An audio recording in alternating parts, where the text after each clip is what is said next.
A very good afternoon to one and all present here.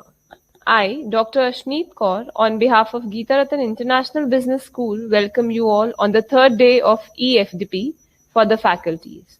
Today, again, we have Dr. B.L. Gupta who will continue the session forward. So, without much ado, let me ask her to join us. Yes, sir.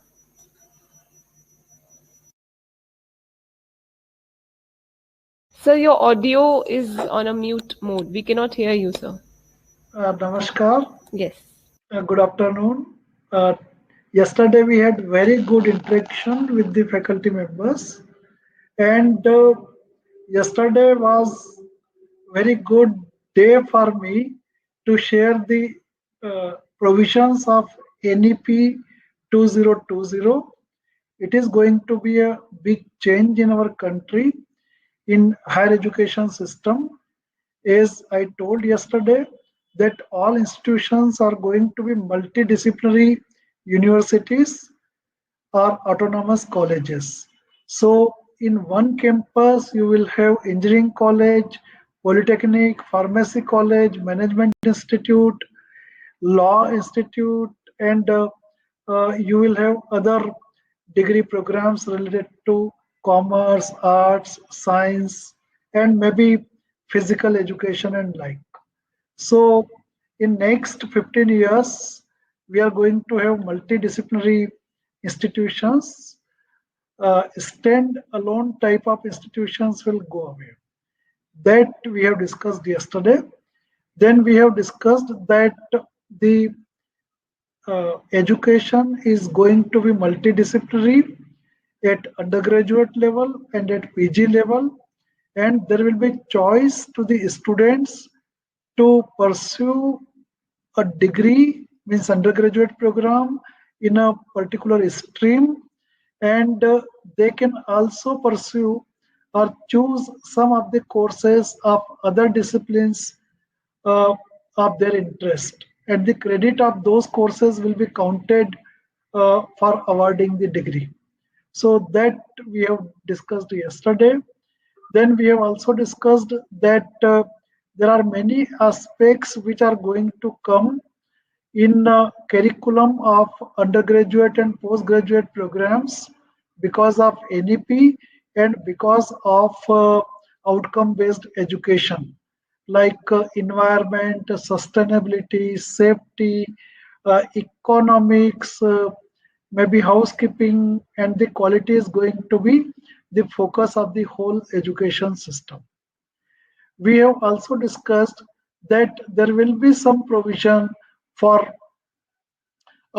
Indian culture, constitution, and Indian ethos in our educational programs. Lot of focus will be given on professional ethics and professional development of the students. So there are many dimensions of education which are going to come. We are going to cross the boundary of the discipline, and we are going to be holistic in offering educational programs in our campus.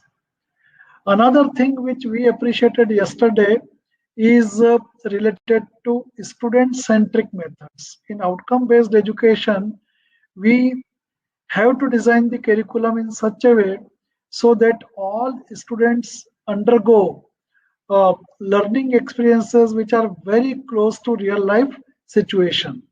So uh, uh, student-centric approaches need to be implemented intensively in all educational programs across the institute, and uh,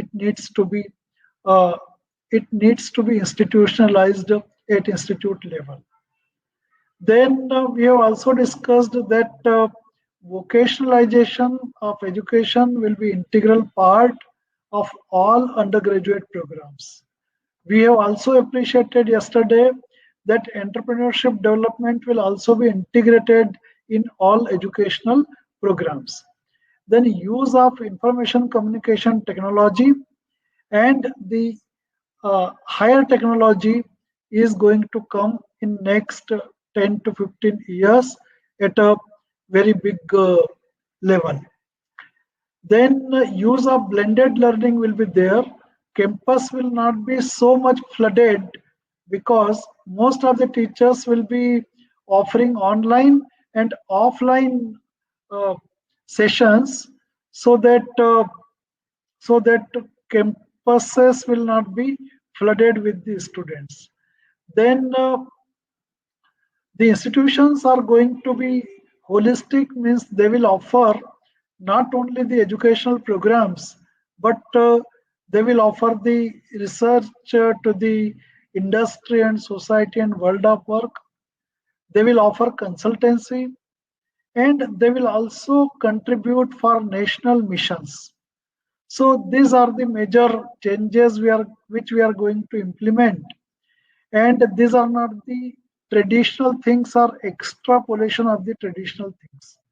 So we have appreciated all these things yesterday. Then since institutions are going to be autonomous, so most of the faculty members and other officials of the institution will have very high degree of autonomy to take decisions related to their roles and responsibilities. So you will be involved in taking quick decisions and providing fast services to the students and the stakeholder. So that is what the uh, discussion of yesterday. Then we discussed that quality is going to be a focus. So if you attain minimum level of quality, you become eligible to apply for accreditation, maybe level 1. We are expecting the guidelines from the uh, Accreditation Council of India. New guidelines, of course, at present we are having guidelines from the NBA and NEC. Then after getting accreditation, you become eligible for first level of autonomy. So you can offer, you can terminate, you can take your own decisions related to educational programs and other dimensions of functioning of the institute. So autonomy is going to percolate down up to student level. So maybe in 2-3 years we will see that most of the higher education institutions will be implementing autonomous learning concept also. So the students will also be empowered individually and in a group to learn on their own. The role of the teacher will be to create enough challenges to facilitate the learning, to guide the learning, and to do the mentoring to harness their full potential. So that was the learning of NEP 2020. After that, I talked about the principles of quality which are applicable for the quality education and for NBA accreditation. So we have discussed 7-8 principles, right from quality by design and not by chance to continuous improvement and value addition. Then I discussed the complete process of accreditation, and I think you have appreciated the process from cradle to grave approach, means from beginning to end. So at the beginning, the institute registers, and after that, it goes through the complete process through various stages. And if you are not satisfied with the result declared by the NBA, then there is a provision of appeal. And after that, the doors of the court are open. So that we have discussed in detail. I have also talked about the fee to be paid for accreditation of management programs. Then in a limited time, I discussed the pre-qualifiers. NBA says that they are having transparent and credible process. So I always say that NBA has declared the question paper to the institutions and to the programs. Now you have to come up to the level of the question. So your answer should match with the level of the question. So NBA has declared the question paper in the form of a pre-qualifier and self-assessment report. So you can assess your performance of the program on pre-qualifiers. If you satisfy the requirements of pre-qualifiers, then you can start the process of accreditation. Means you can deposit the fee and you can enter in the process. Today I'm going to discuss in detail about two major things. One is the self-assessment report and other one is outcome-based education, because both go hand in hand. And actually we are the people, the professors, right from a professor level to assistant professor level, we work at cutting edge level.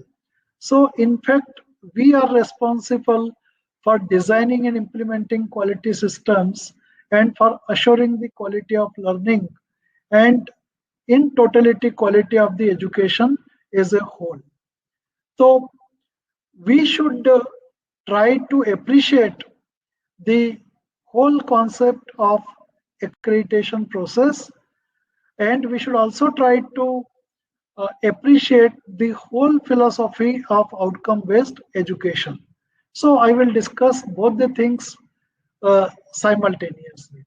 So let me start with the self-assessment report.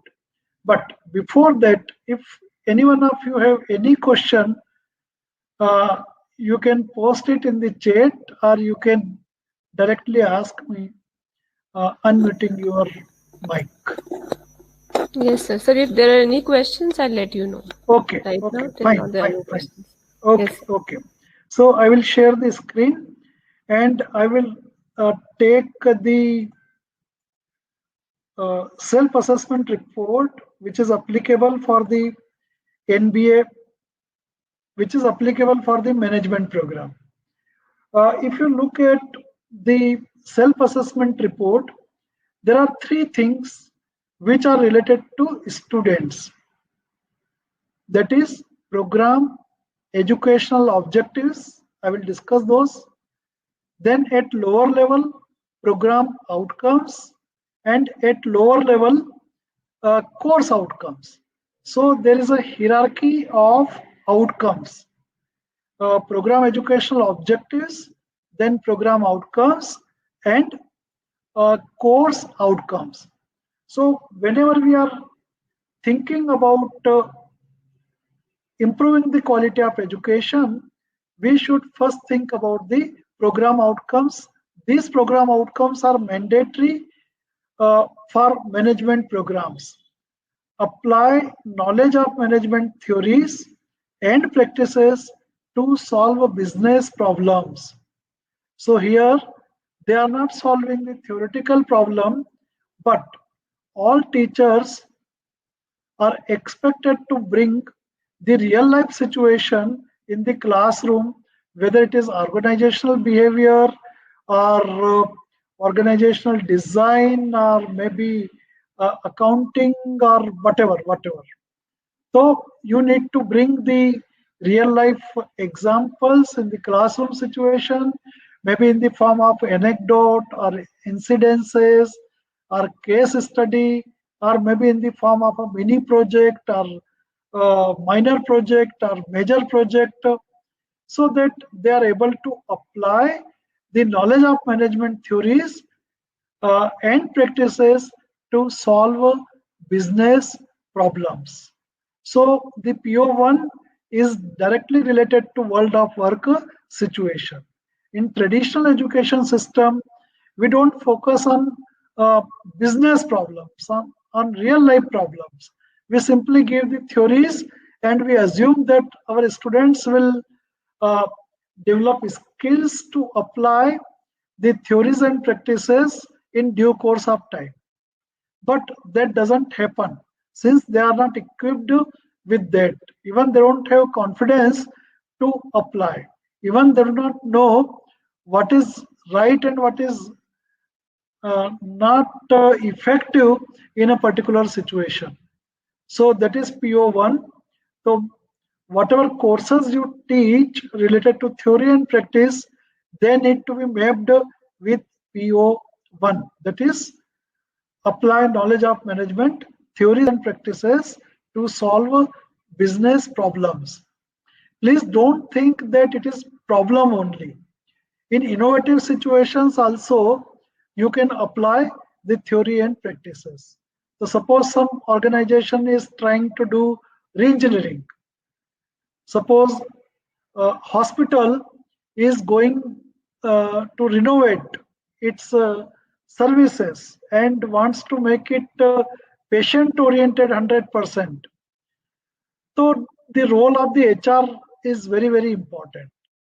So how means HR tools and techniques models are useful to re-engineer the hospital practices so that they become patient oriented, like that. Foster analytical and critical thinking abilities for data based decision making. Here both the things are there. Analysis, it is based on the logic, it is based on the fact, figure and data. It is not based on the perception, or it is not based on the views of the people. It is based on the evidences, facts, figures, data. So we need to develop the analytical abilities in our students, and also critical thinking. Again, critical thinking will come only when there is creative thinking. So actually creative thinking and critical thinking both are different sides of a coin. So uh, creative thinking is you can say creative thinking is prerequisite to critical thinking abilities. So you need to develop those abilities uh, for data-based decision making. Maybe short term, maybe long term. Maybe in routine situation, maybe in uncertain or newer areas. Then third PO is ability to develop value-based leadership ability. So it is related to leadership. Our management graduates, they are supposed to take up the managerial and leadership position in the organization. So they need to practice the value-based leadership in the organization. They set examples, they should become role model for rest of the people in the organization. Then ability to understand, analyze and communicate global, economic, legal and ethical aspects of business. So here comes the role of many disciplines, and here comes the role of professional bodies which are active in your own discipline. If you become the member of those professional bodies and if you implement their activities, definitely it will contribute for development of this ability. Then fifth ability is ability to lead themselves and others in the achievement of organizational goals, contributing effectively to a team environment. So in 21st century, most of the organizations are going to have teams structure. So our pass outs need to take up leadership, maybe at the function level or maybe at the section level or maybe at the team level. So these are the 5 program outcomes which are mandatory. You need to map your courses with these program outcomes. Then only you can claim that through your curriculum, means through your program structure, you are achieving the program outcomes.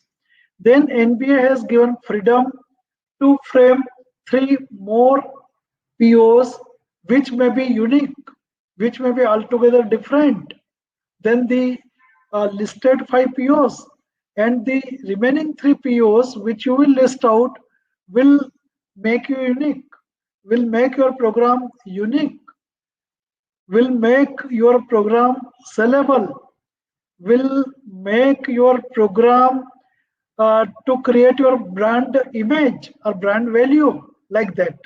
So depending upon the resources and the competence of the faculty members and like that, you can formulate the POs.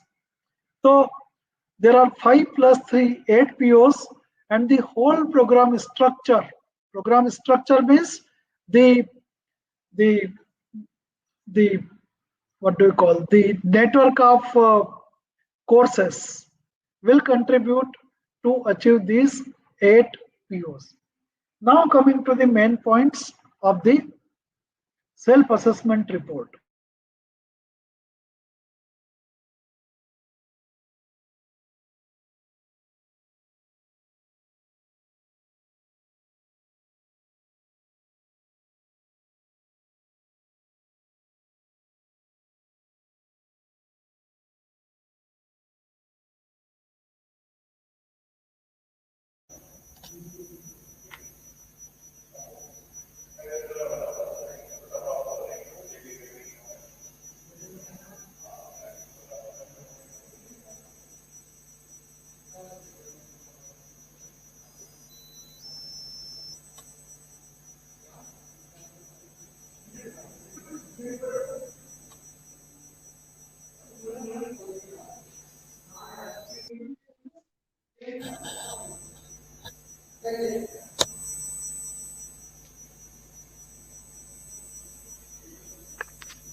I think we have lost with sir. He'll join again in some moment. I request all the participants to wait for some time patiently. Thank you.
So can you hear me? Yes, please. Yes, please. Yes. So actually, Actually, I was not aware that I was disconnected. At what time I was? So it was just a minute back. Okay, fine. Yes, sir. So let me share the screen. Can you see the screen? Yes, sir. We can see. Acha, where I left? So we were doing this only, pre-visit qualifiers. Okay, which point? So we were discussing third point, I guess. Third point, okay. Yeah, so these are the pre-qualifiers or prerequisites. Before you fill up the self-assessment report, you should ensure that all the requirements you satisfy. So 3 batches should pass out, 20% faculty members should be PhD, then 60% admission, then there should be 2 professors or 1 professor and 1 associate professor with PhD degree in the department. Suppose you have 2 MBA program in different specializations. So in each program there should be 1 professor and 1 associate professor with the PhD for last 2 years. So admission should be 60% and the faculty student ratio should be 1:25. But yesterday I told you that it should be 1:20. If you have it, nothing like that. And the placement plus higher studies plus entrepreneurship should be 60% for last 2 to 3 years. So these are the preconditions before you fill up the self-assessment report. Okay, now coming to the main part of the self-assessment report.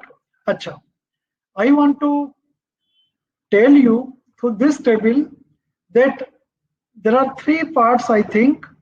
Part A is institutional information.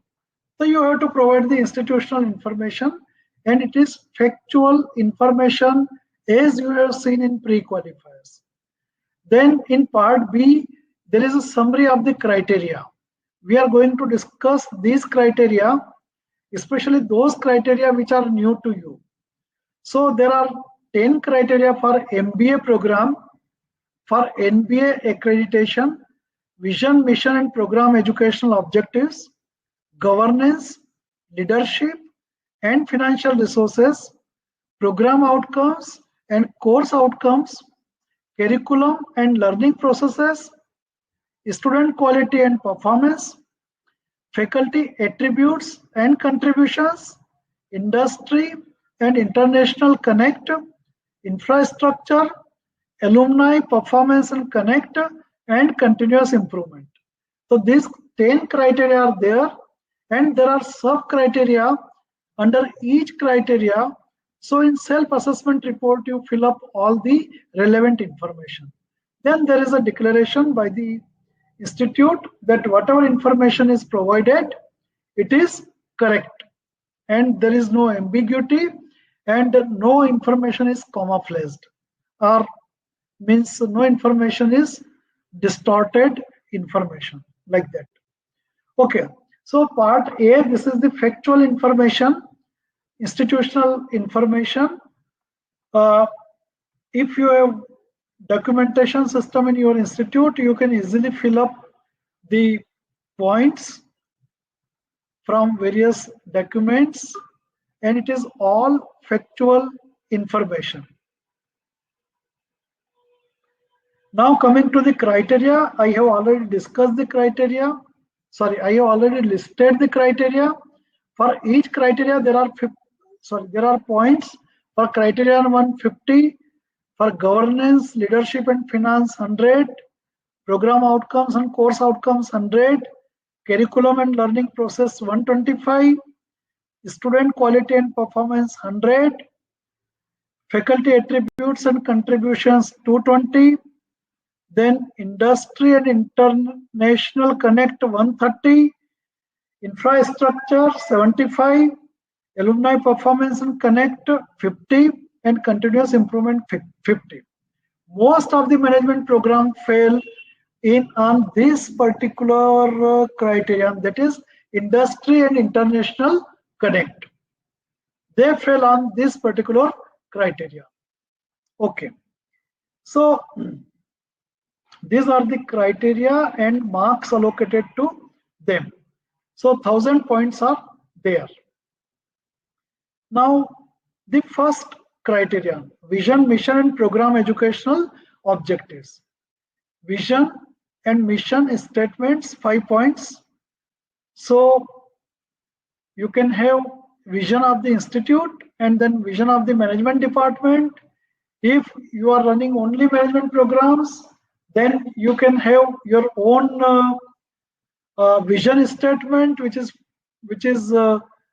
means aspiring you to achieve management related vision.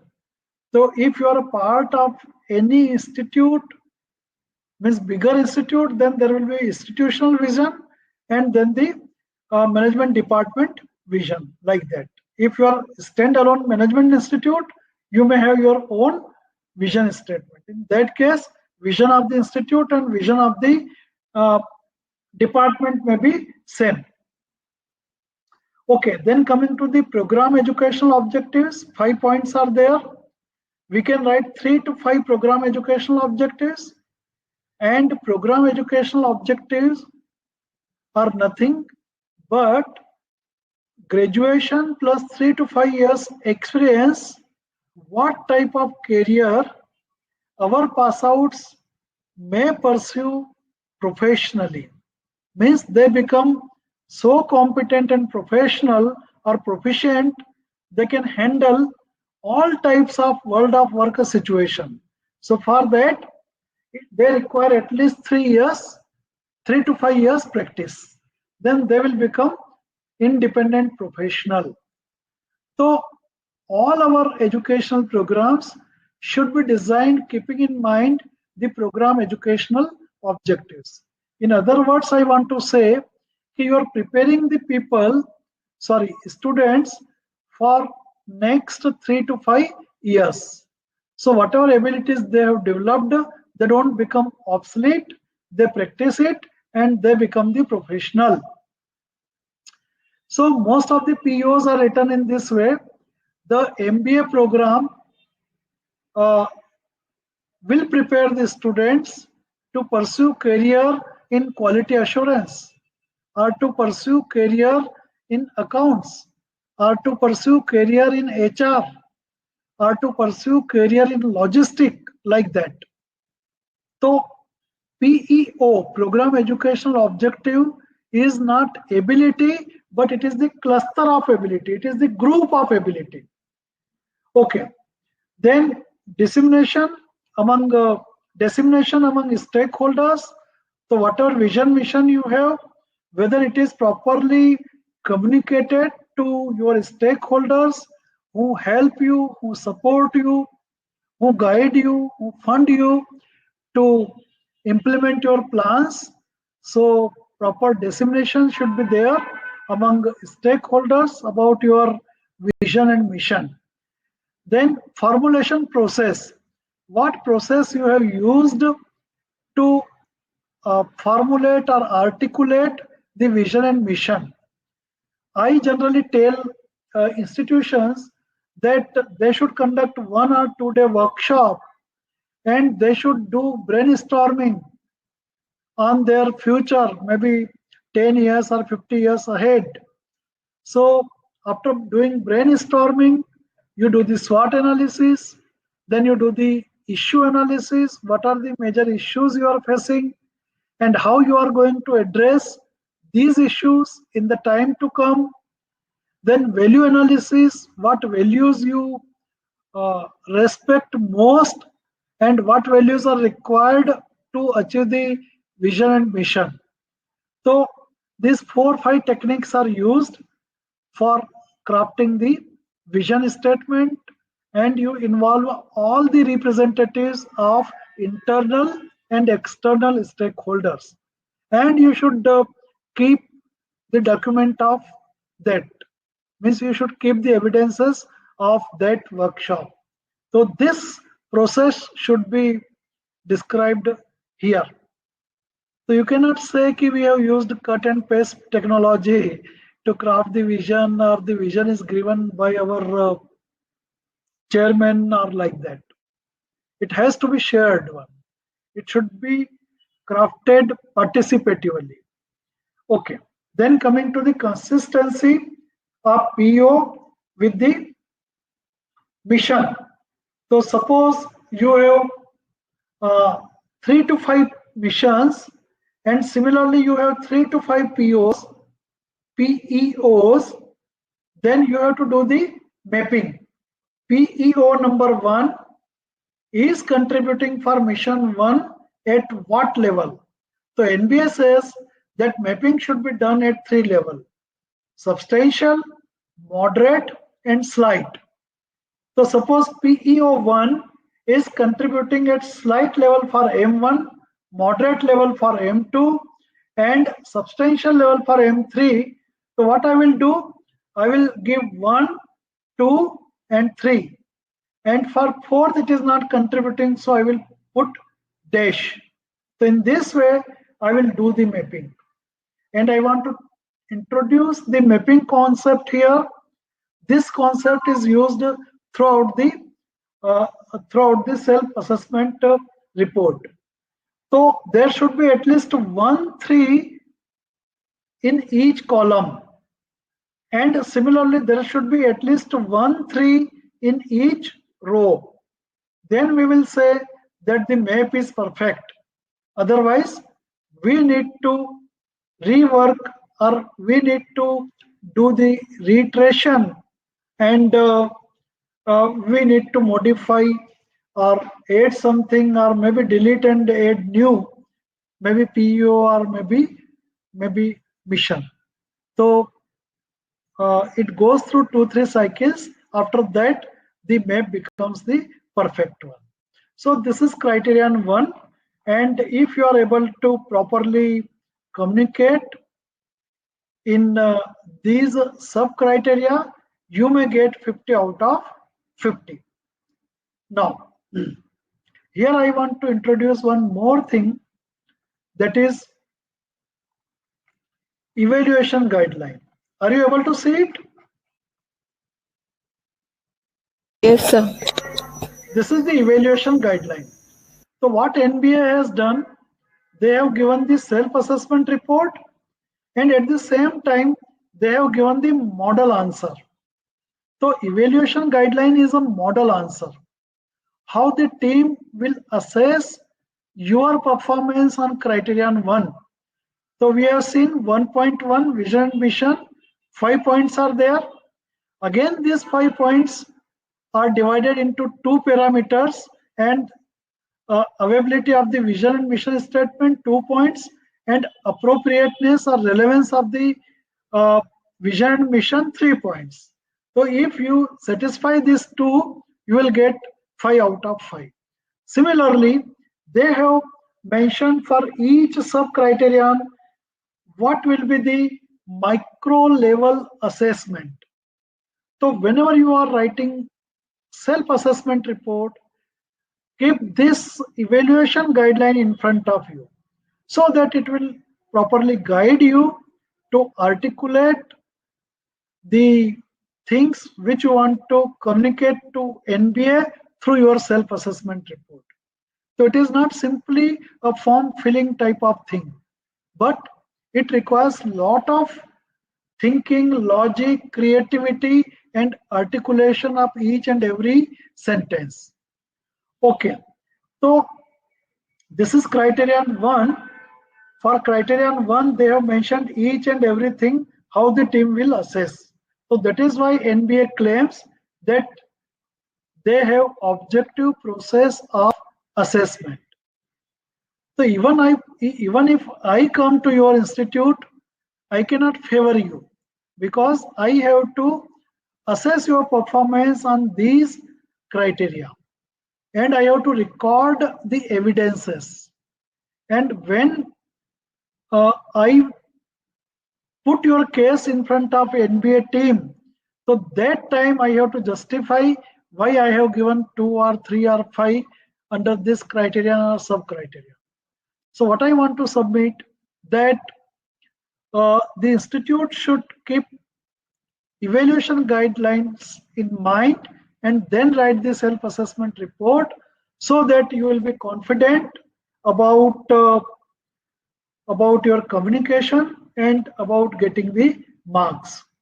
So this is the thing I wanted to communicate to you related to criterion 1. Then what types of documents or evidences you need to keep? So that also they have mentioned here. Exhibits, context to be observed or assessed. So actually these are the guidelines for the evaluation team. At the same time, these are the guidelines for the institute, so that institute can prepare itself to face NBA team effectively and efficiently and appropriately.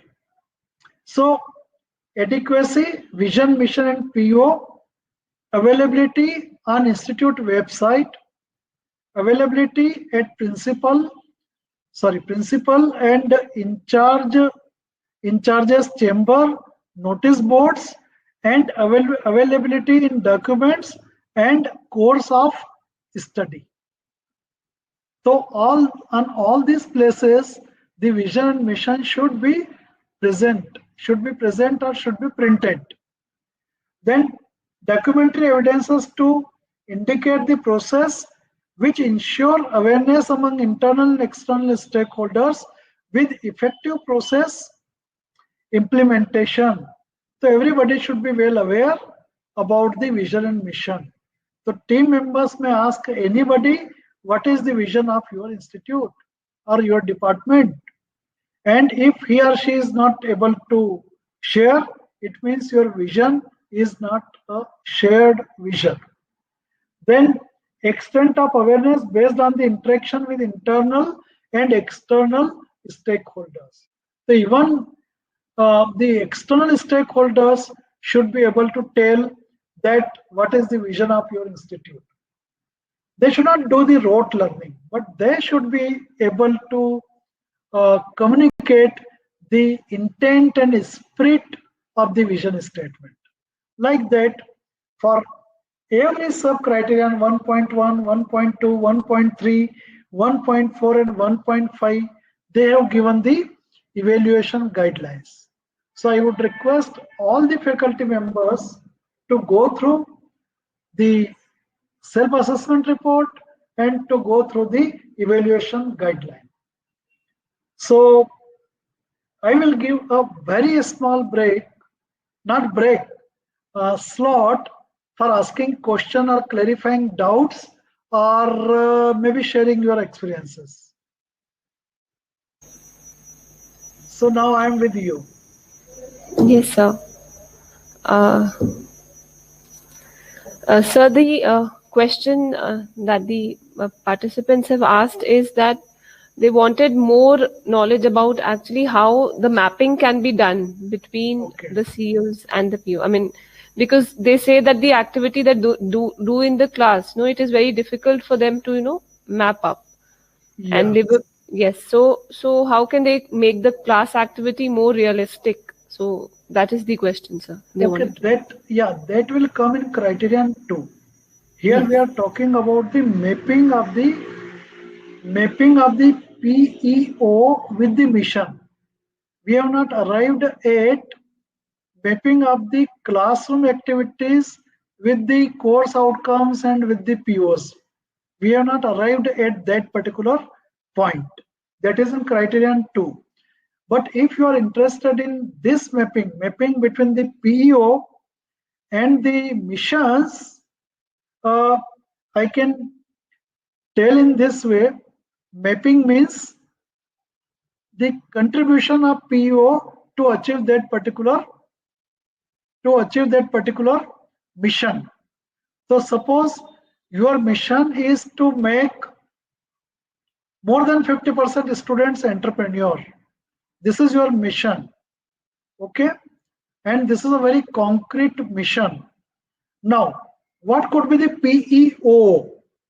What could be the PEO for this type of mission, which will be substantially mapped with the entrepreneurship?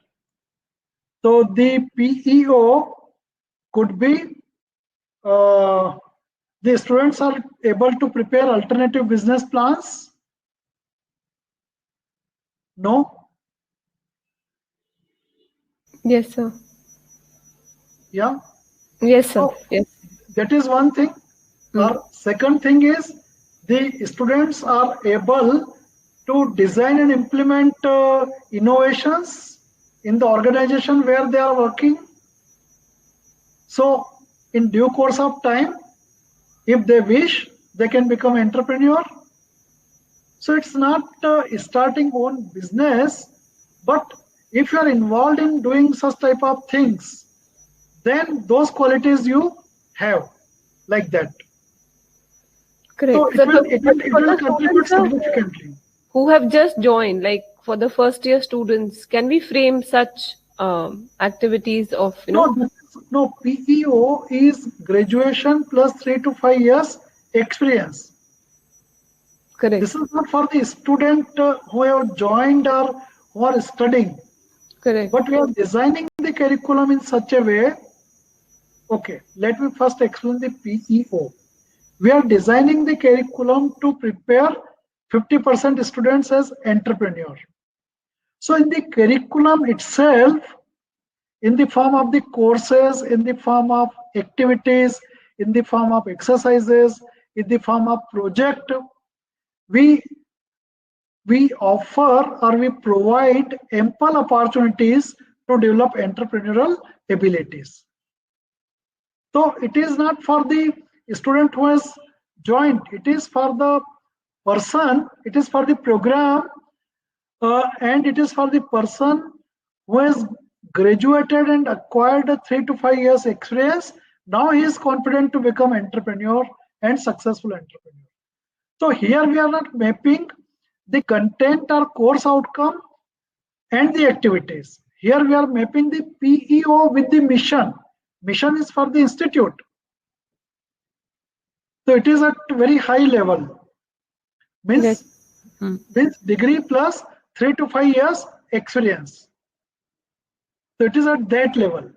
But we have designed the curriculum in such a way so that such type of and wide spectrum of opportunities are provided to develop entrepreneurial abilities in the students.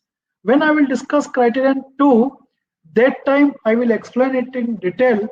But here what I want to submit, that we are doing the mapping of the missions with the PEOs.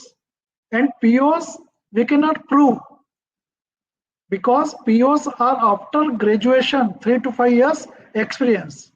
But we are designing the curriculum in such a way so that roots of that career are there in the curriculum, in a particular course, like that. So that is the concept. So actually okay, logic is applied here to map. If logic is 100%, then it will be 3. If it is contributing, say 50%, 60%, it will be 2. If it is 40 to 60%, it will be 1, like that. So this is how we do the mapping. yes, sir, right. I think the participants have got it right. Yes. So no more questions till Okay, okay, fine. So shall we move to the next criterion?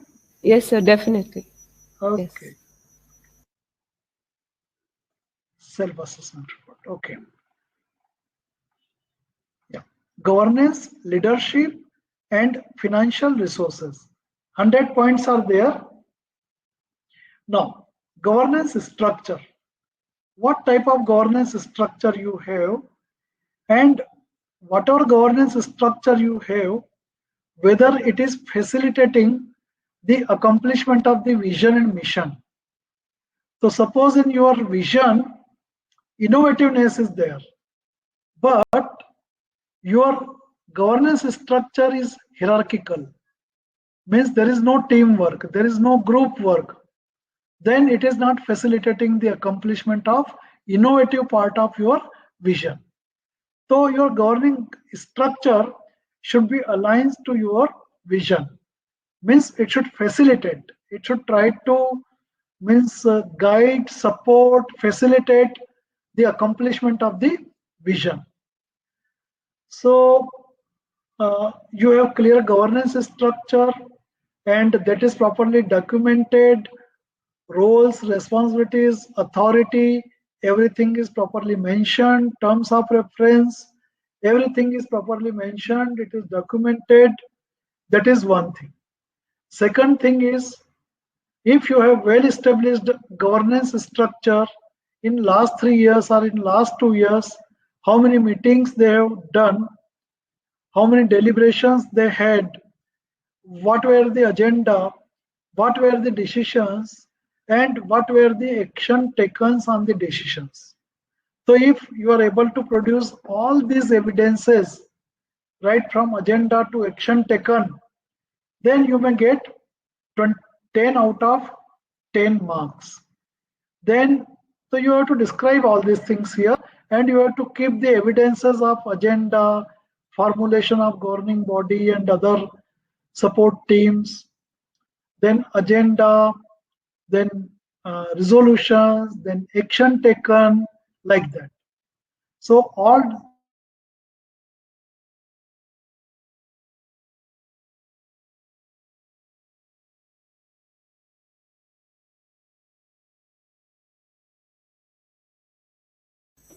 There is some connectivity issue, I think. So we'll wait for some time till B.L. Gupta sir joins again. Thank you.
I am sorry, there is some problem in the network. Yes, sir. I suppose I am audible to you. Yes, sir, you are audible, but we cannot see you. If you can, Okay, okay. yes, now you're audible. Yes, sir. Please continue. So please help me. Yes, sir. I was talking about. So you were discussing the criterions that you know, wherein you were linking the PEOs. Yes, sir. No, after that I switched over to governance. I talked Yes, about the yes, yes. vision, Yes, you were talking about governing the structure, yes, sir. Governing structure. then service rules. Was it Yes, sir. It was explained. policies? So policies we have to do. Okay. So yeah, I was telling that whatever service rules, policies, governance structure and its decision and action taken, evidences of implementation of all these things should be available. So yesterday I told you SDP, say, do, prove. So the very first thing is the policy should be known to you. Known to you doesn't mean known to clerk, but known to everyone, students, teachers, support staff, everyone should be aware about the policies and the rules. So this should be available on your website in a proper shape and in updated form. It doesn't mean that you frame your own rules. You may follow AICT rules, NBA rules, central government rules, state government rules, maybe university rules, but whatever you follow, that should be available. And the evidences of implementation of that should also be available. If you have this documentation, you will get the full points. Then strategic plan, as I told you, that you should have a strategic plan for next 10 to 15 years based on your SWOT analysis and based on the limitations and aspirations you have. So the strategic plan may be available in printed form or maybe available in flipbook form on your website, but it should be properly articulated and it should be available. Then I was talking about the faculty empowerment, and I think the connection was not there. So faculty empowerment, the very first thing is faculty development. Capacity building is very, very important. So whatever policy you have, whether you have implemented the policy, if you have implemented the policy, how many were benefited and how many were expected to benefit, then what was the implication of that. So whatever expenditure or whatever training you are doing or whatever training and development efforts you are putting it should result in something which is concrete and significant. So those evidences should be available.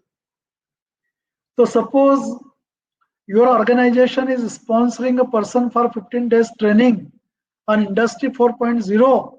So that person should be able to offer a capsule course to the student and faculty member on Industry 4.0. So that is the direct impact of receiving the training on performance of the institute and performance of the individual. I think I am clear. So it's not only the policy, but its implementation, evidences, and its implication.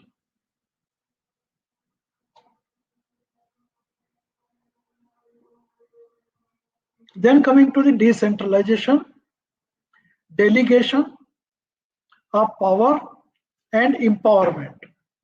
That is collective decision making. So NBA says that every person should be empowered. Empowered means whatever roles and responsibilities you have assigned to that person or that position, he or she should be able to take immediate decision on that.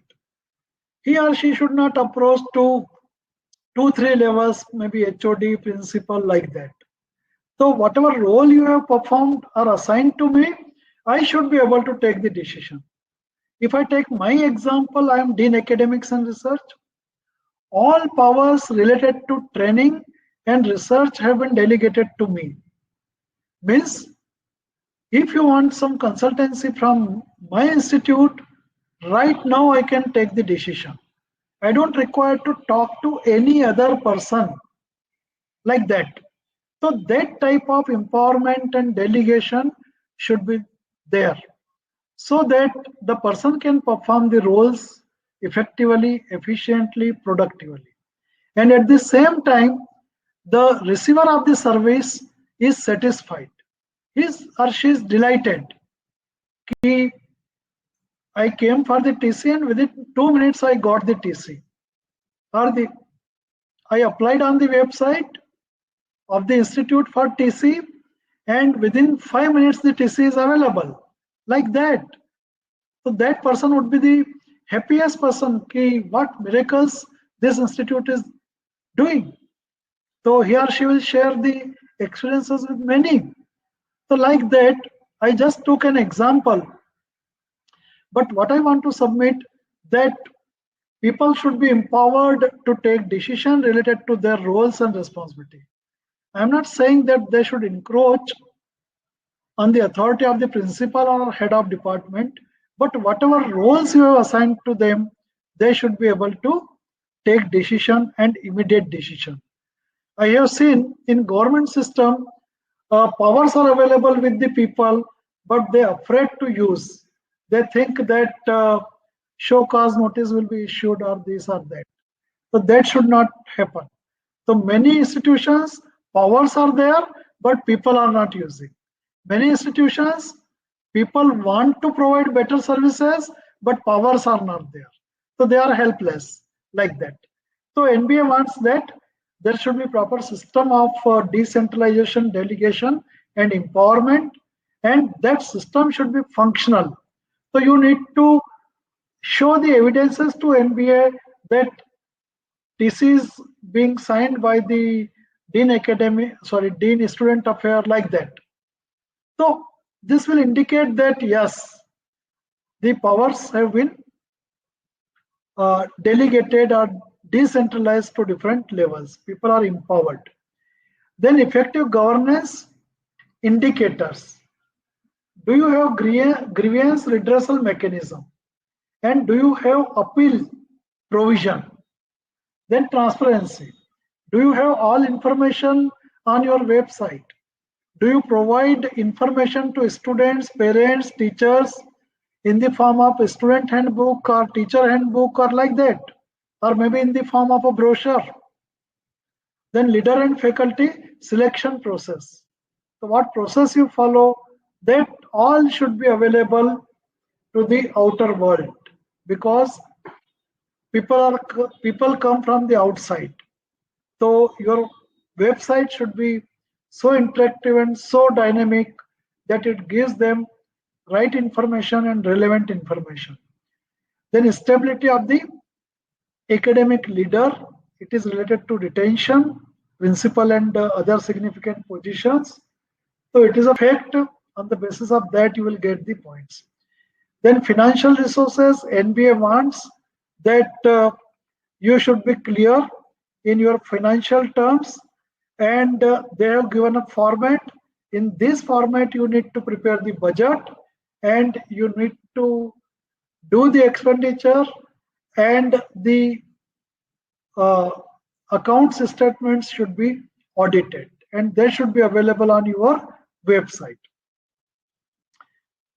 Then adequacy of budget, whether you have allocated sufficient budget for academic and research activities and maybe for co-curricular and extracurricular activities. Then utilization of allocated funds and availability of audited statement on the institute website. So this is how the team will assess the criterion 2, that is on governance, leadership, and financial resources. And this will briefly tell the team about the functioning of the institute. Okay, before I come to criterion 3, if you have any question, you are most welcome. So no questions as such in the chat box. I think we can take the questions at the end. No, I think for stimulus variation, Correct. to break the monotony, and one more thing, the questions may be helpful for others to know more things.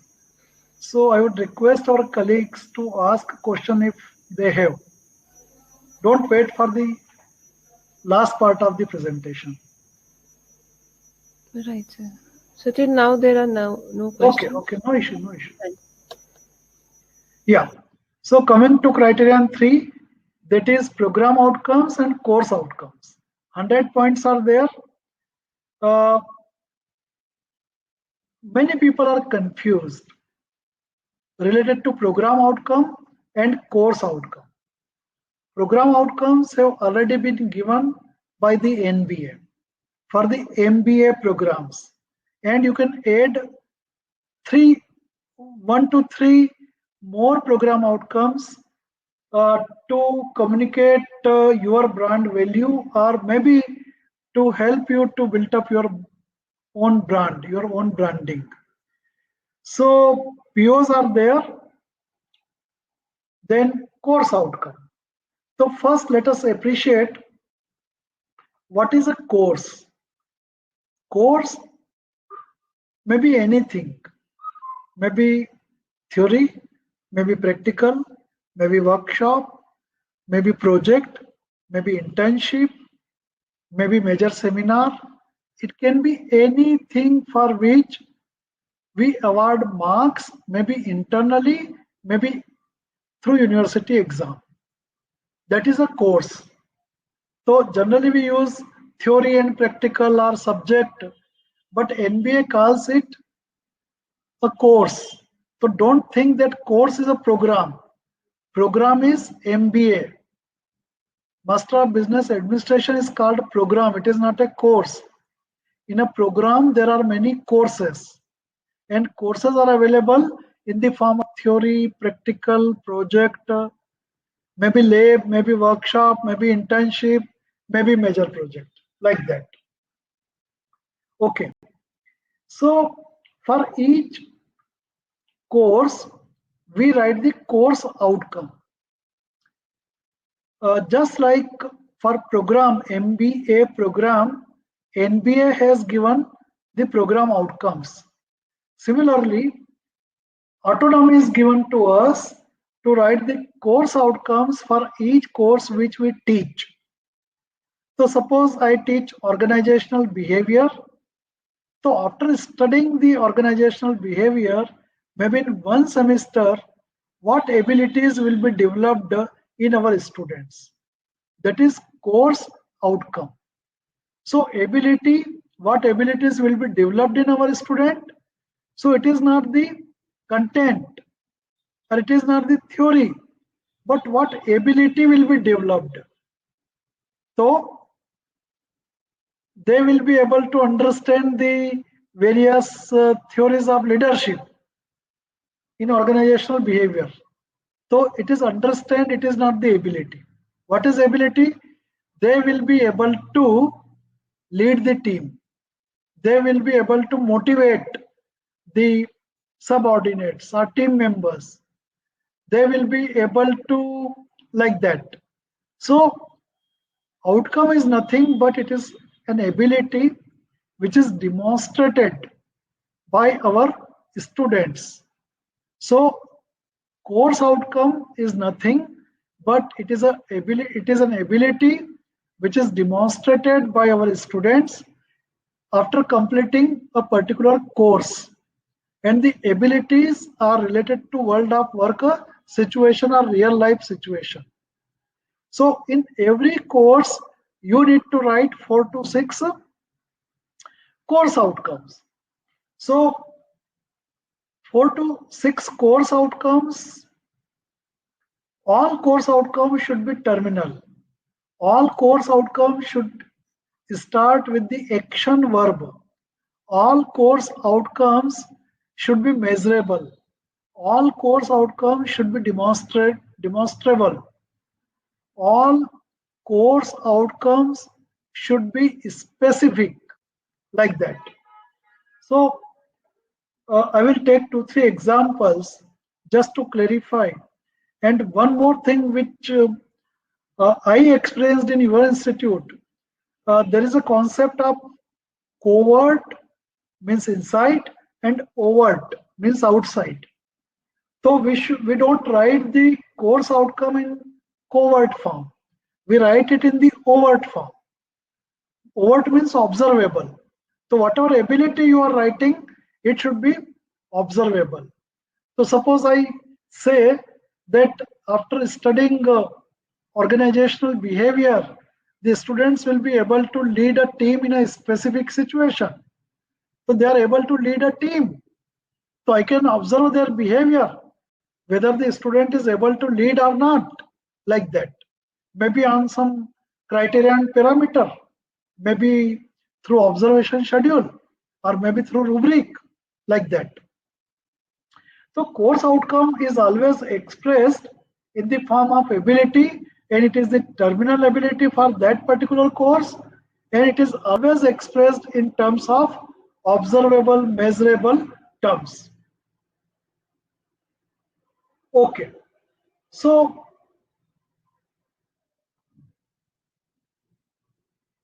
Here you are mapping the courses with the PO. So the very first thing is your all POs should be covered with the courses.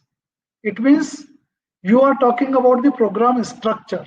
So your program structure is perfect in itself, and it enables students to achieve the PO. So if your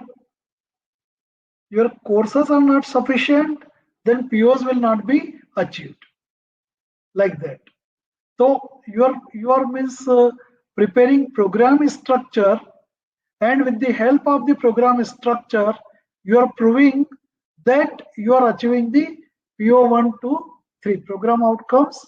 Program outcomes means at the time of graduation, what abilities are possessed by the student, by a graduating student, that is PO. So PO is at higher level and CO is at lower level. So there is a hierarchy of outcomes. If I talk about unit, then there may be unit outcome. So unit outcome, course outcome, program outcome. Then program educational objective. All these are related to your students. Okay. So attainment of program outcomes, 50 points are there. So what do we do?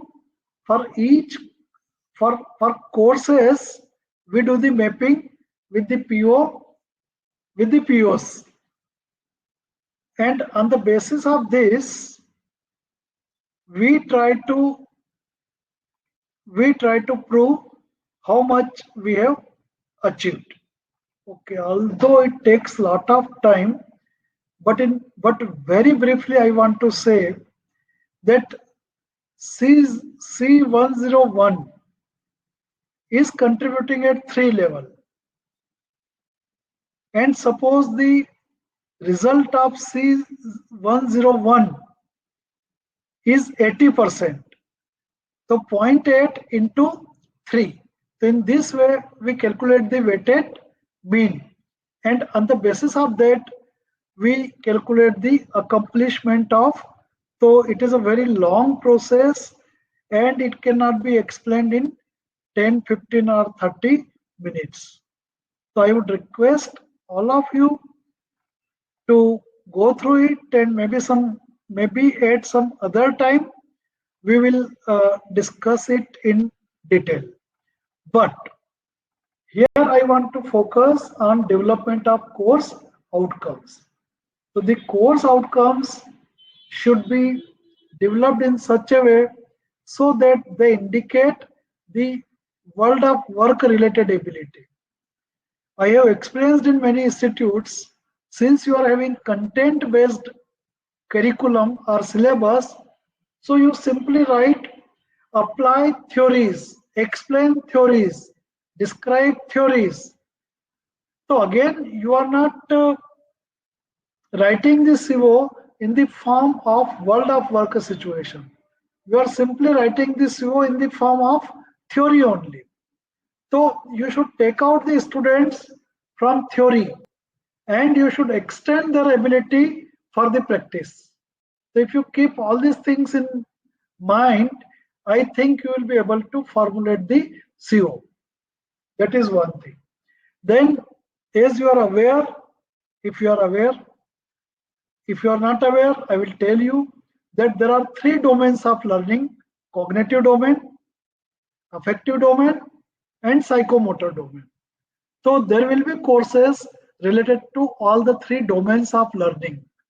Cognitive, it deals with the intellectual abilities: design, analyze, plan, take decision, like that.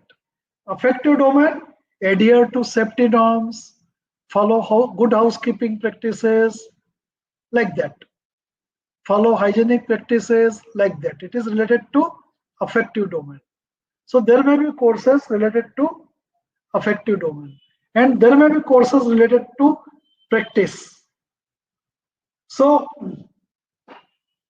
for all types of courses, we need to write the course outcomes. And I want to say that in all domains of learning, there is hierarchy.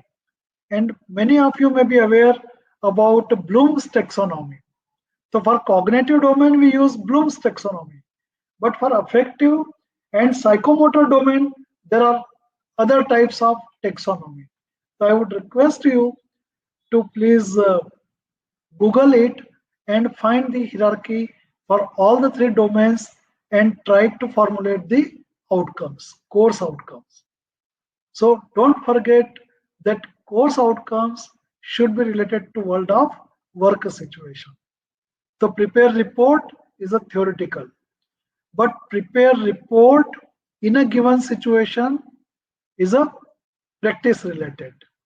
So it is not one type of report, but in a group of students, you can give many types of report preparation, like prepare maintenance report, prepare quality report, prepare progress report, prepare audit report, like that. So that students develop, means students get an opportunity to practice and at the same time they develop the ability. So if you are able to formulate the course outcomes appropriately, then you will be able to do the mapping and you will be able to calculate the marks based on the results of the students. And I always tell our colleagues that after formulating the course outcomes, get it validated with your colleagues so that you can improve.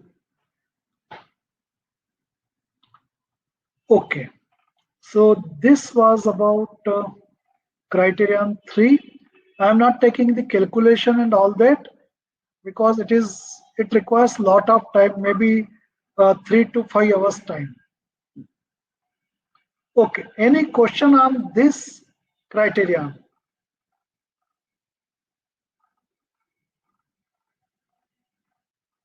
Any question? Sir, I think the question that was asked previously has been now clearly explained Okay. by you. That how can we, map up Yeah. the CEOs, right? And how can we plan out the Yeah, one activities in the class? I A will lot of give examples one have or two already more been examples. taken. Yes. Suppose what is my PO? PO1? Yes, sir. PO1 is, all teachers should remember these POs. Apply knowledge of management theories and practice to solve a business problem. Okay, now I take up a particular subject. I take up a particular subject and I write the, yeah. Okay, so I take up the course, say, okay, organizational behavior. I have to solve the problem related to world of work situation. So what I can do, I will write the CO in such a way so that they are mapped with PO1. That is, apply theory and practice to solve a problem. So suppose collective motivation in a particular organization, maybe for research or quality or efficiency is low. So here the course outcome may be the student will be able to motivate the team members to accept the challenge of assuring quality, like that. So now you are able to map the course outcome with the PO1, maybe at substantial level, like that. So how do you formulate it? It all depends on that. The mapping depends.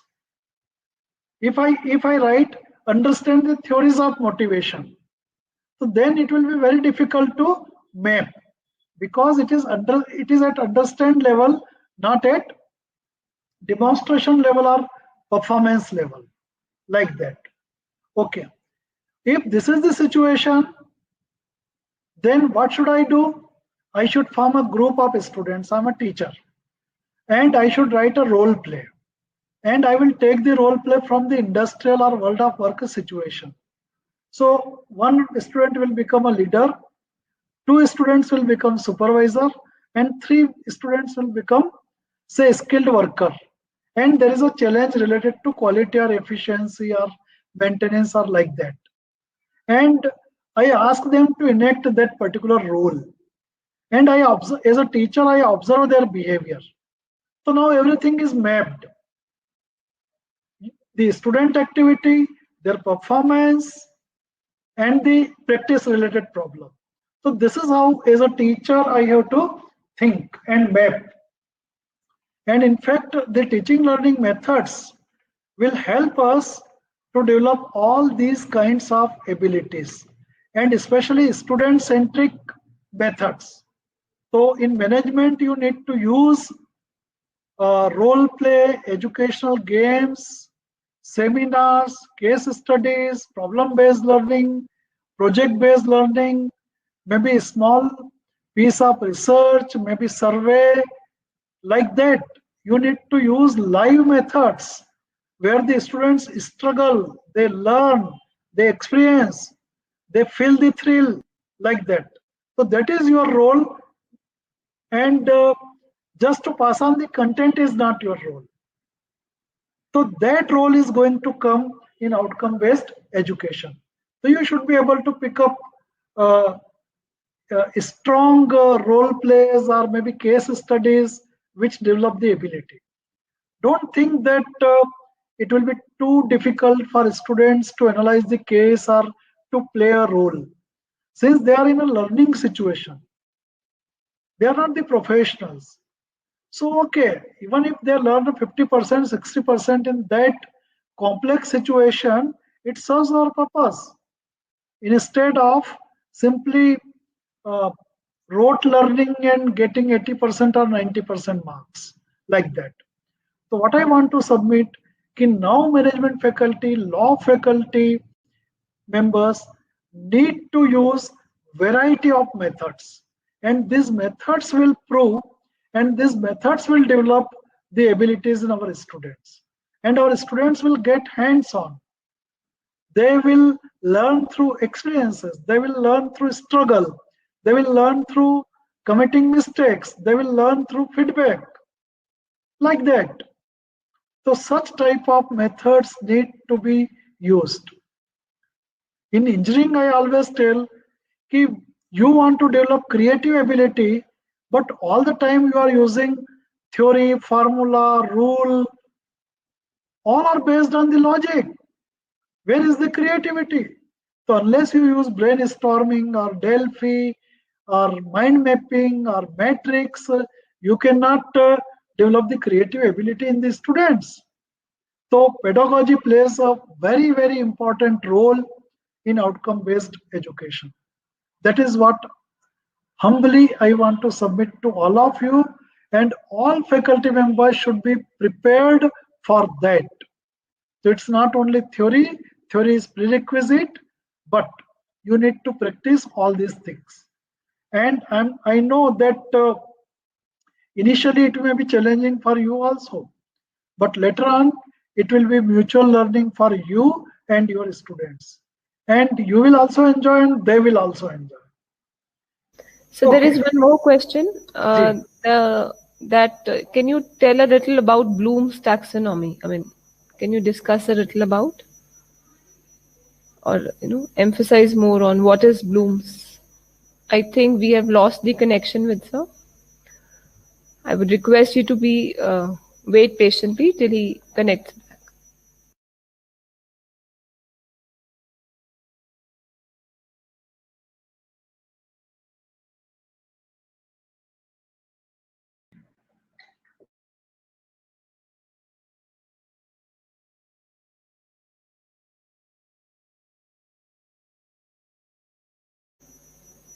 Yes, sir.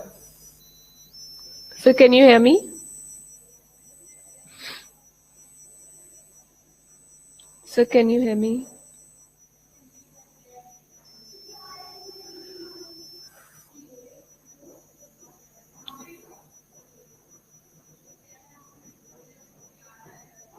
Sir, can you hear me? Sir, am I audible?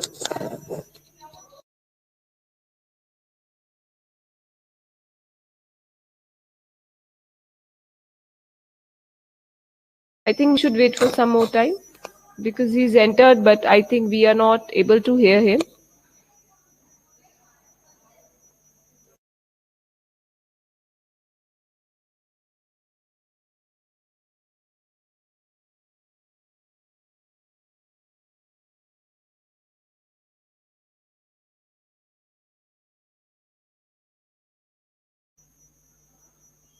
Sir, am I audible to you?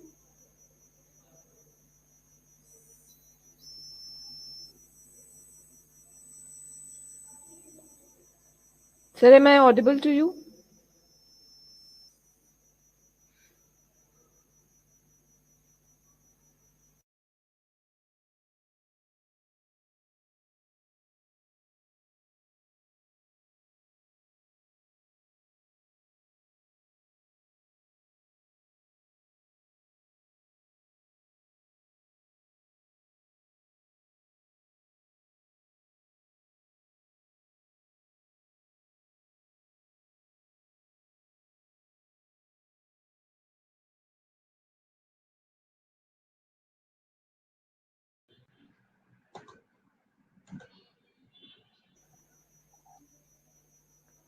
Sir, am I audible to you?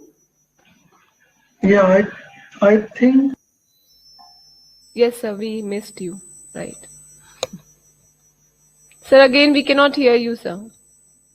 you asked about Bloom's Bloom's taxonomy. Correct. Yes, sir. Yeah, actually, I think something said in my internet after some time it disconnects.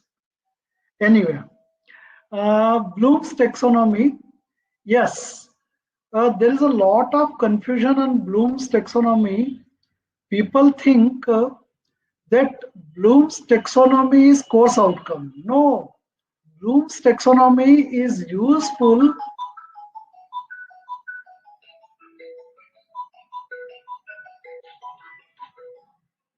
Hello.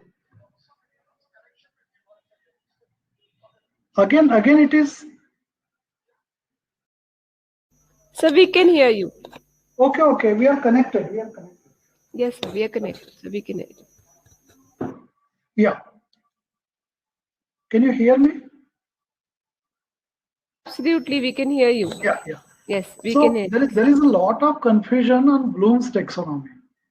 People who have learnt about it from internet or from e-mature trainers, they think that Bloom's taxonomy is course outcome.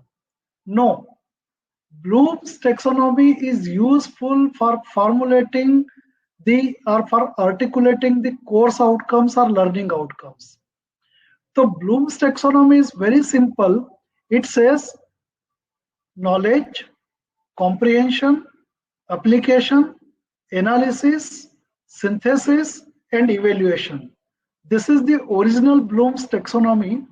After that, Bloom's and his disciples revised it.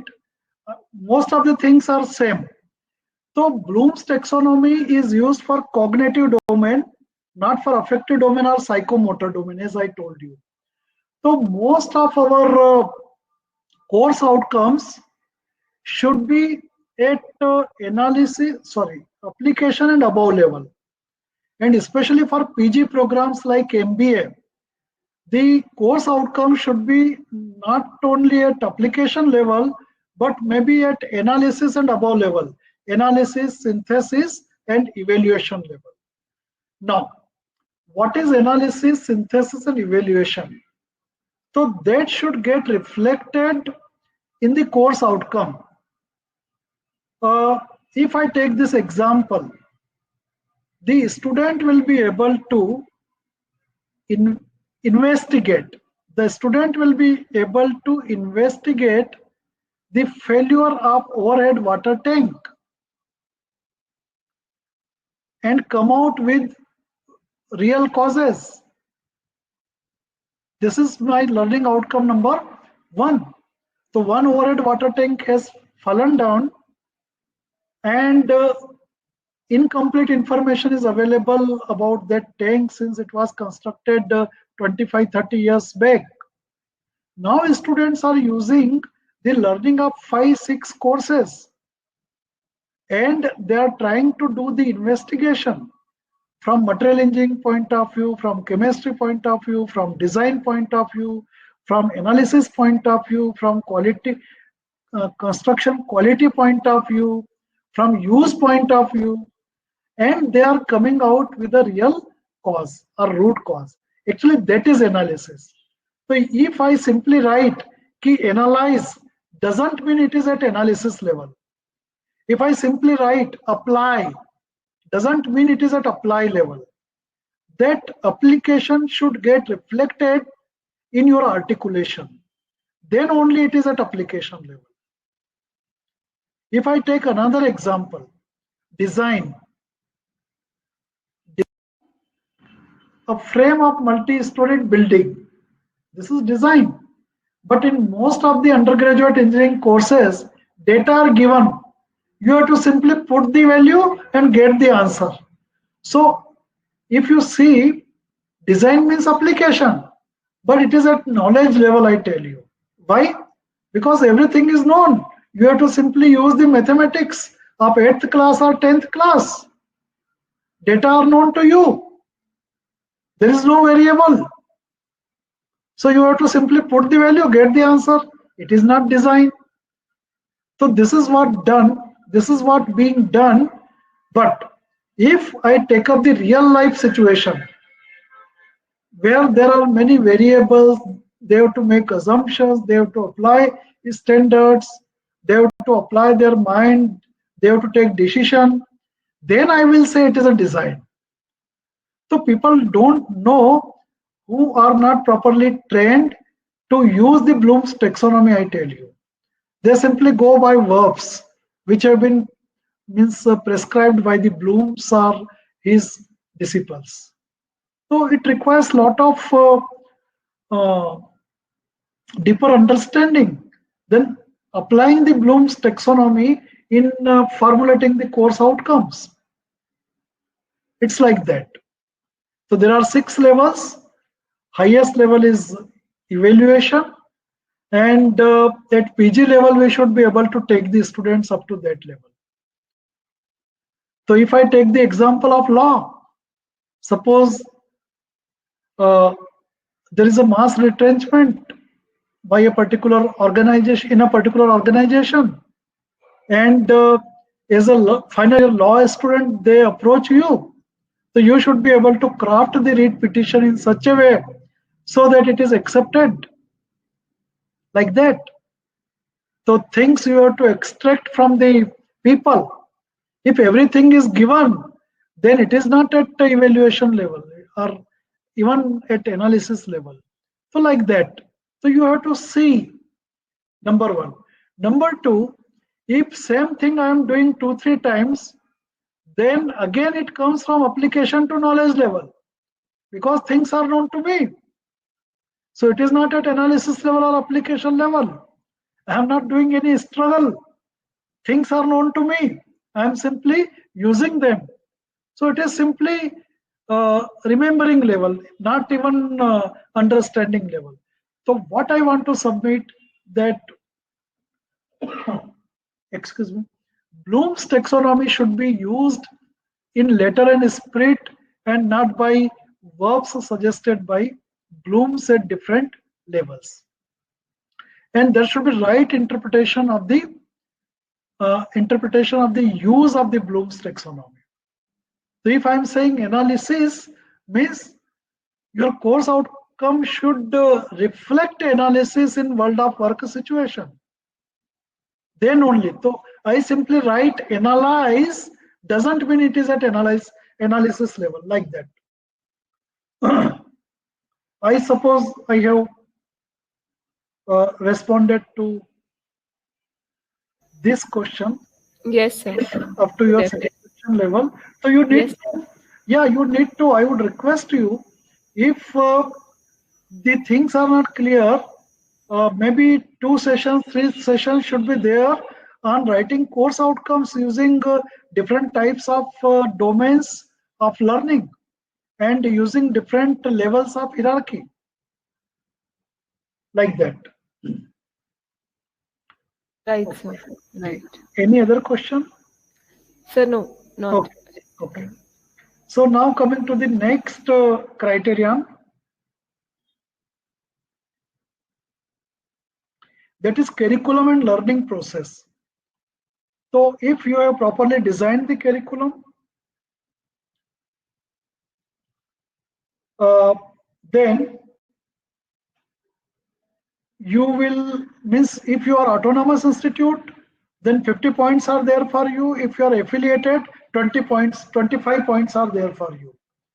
Start the process of designing the program curriculum, 10 points.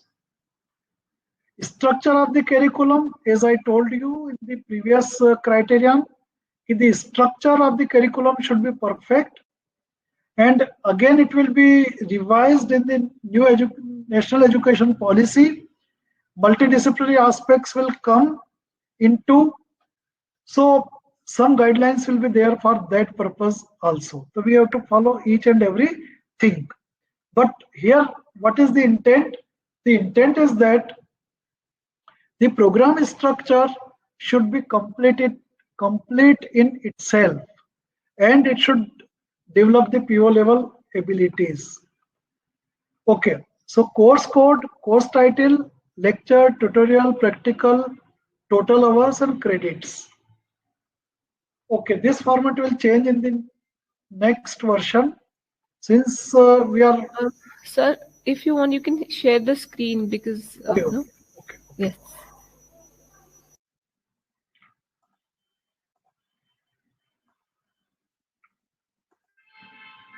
Yeah.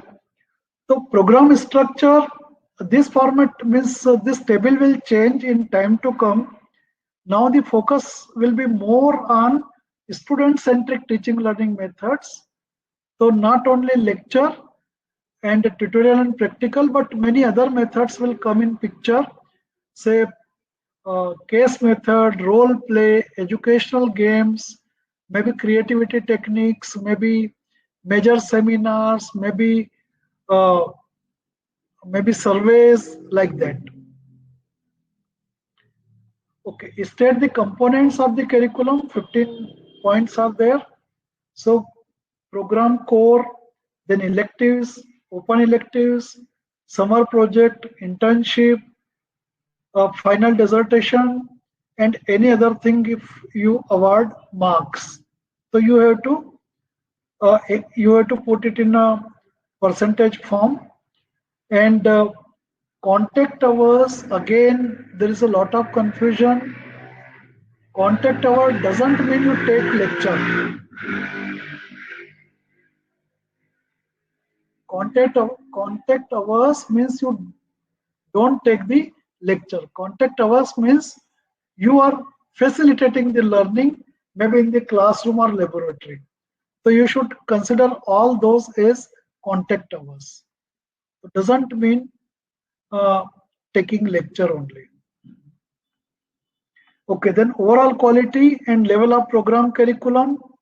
So on the basis of the information given by you, the team will decide the overall quality of the program.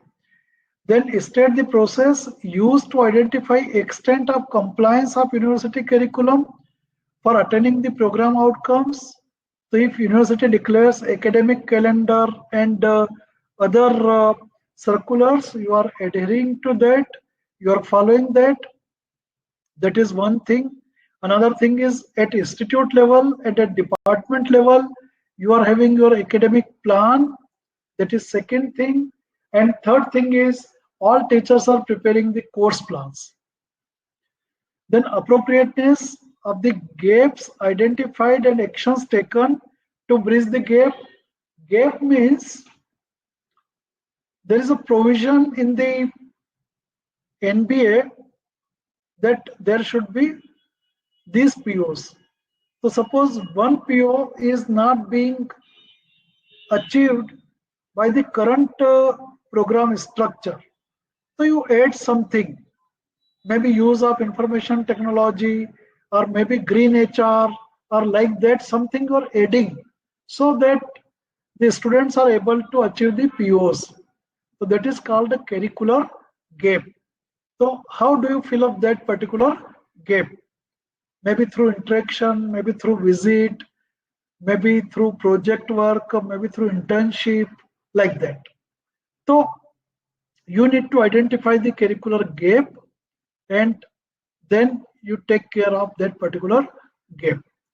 Then learning processes, uh, this is very important for affiliating institutions. And as I told you, that there is a need to use all student-centric approaches along with the uh, methods mentioned here, like collaborative learning, use of ICT, blended learning, like that. If you can use flipped classroom approach, it would be better. So you are using variety of methods which are student centric. You are using means not one or two persons, but institution as a whole, means all faculty members are using that particular approach. Then only we will consider that you are using student centric approaches and effective and efficient approaches in the context of outcome based education. So your course plan will speak about it. Then quality of continuous assessment and evaluation process.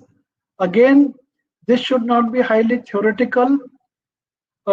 In many situations, you can use a checklist or rating scale or observation sheet or rubric. So uh, you should use variety of appropriate tools and techniques in continuous assessment.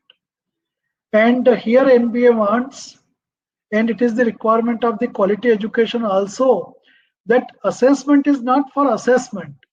Assessment is also for learning. So on the basis of assessment, you should be able to diagnose the problem of the learning problem of the students.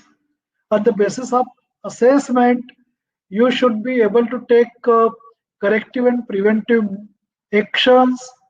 On the basis of assessment, you can give collective and individual feedback, constructive, positive, development oriented feedback to the students. So if you are doing all these things and if you have evidences of that, then you will get the 40 points. Then project work is very, very important. Quality of student report or dissertation, very clear and concise objectives, very clear methodology, cites substantial current and good quality literature, clarity in research methodology, benchmarks used, interpretation and overall presentation. Again, I would like to say here that with the help of these reports and dissertations, you can prove that you are achieving the program outcomes. So you can do mapping of project titles with the program outcomes. So your project title should be very, very strong and direct,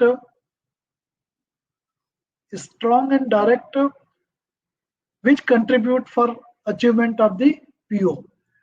So what we have been doing earlier, we used to give the domain specific research work or project work or dissertation. But now we have to think in terms of interdisciplinary or cross-disciplinary or multidisciplinary terms. So the title should not be narrow, but the title should be broad. I can take one example of my dissertation of B, upgradation of Panchamki Phel.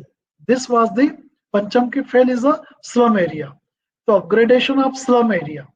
That was the original title. And the focus was civil engineering. But now if you ask me, I will craft the title in this way, in the context of NEP and in the context of outcome-based education, upgradation of slum considering environmental, hygiene, and economic and social aspects. So I don't see the project from civil point of view, but I see the project from 3-4 points of view. So in this way, you can also think in your own discipline and you can incorporate the things. So this is about teaching learning, sorry, curriculum and learning process. Here I would like to say that all teachers should prepare course plan, all teachers should use ICT, all teachers should use student-centric teaching learning methods, all teachers should use variety of assessment tools. It may be digital also. All teachers should integrate entrepreneurship or vocational aspect or professional ethic in their course itself. If you are doing it, it means you are moving towards accreditation and you are moving means you are implementing the provisions of NEP 2020. So any question on criterion 4?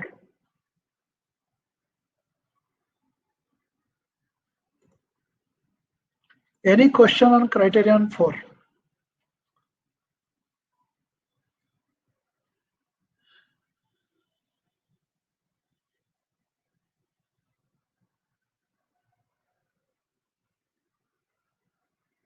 I suppose there is no question.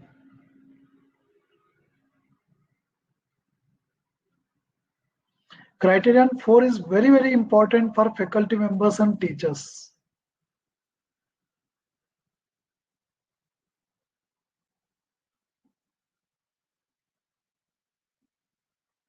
Okay. Then I have 9 minutes time. Am I reaching to you?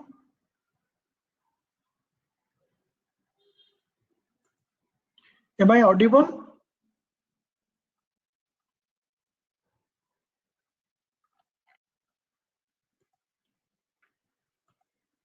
Am I audible? Yes, sir.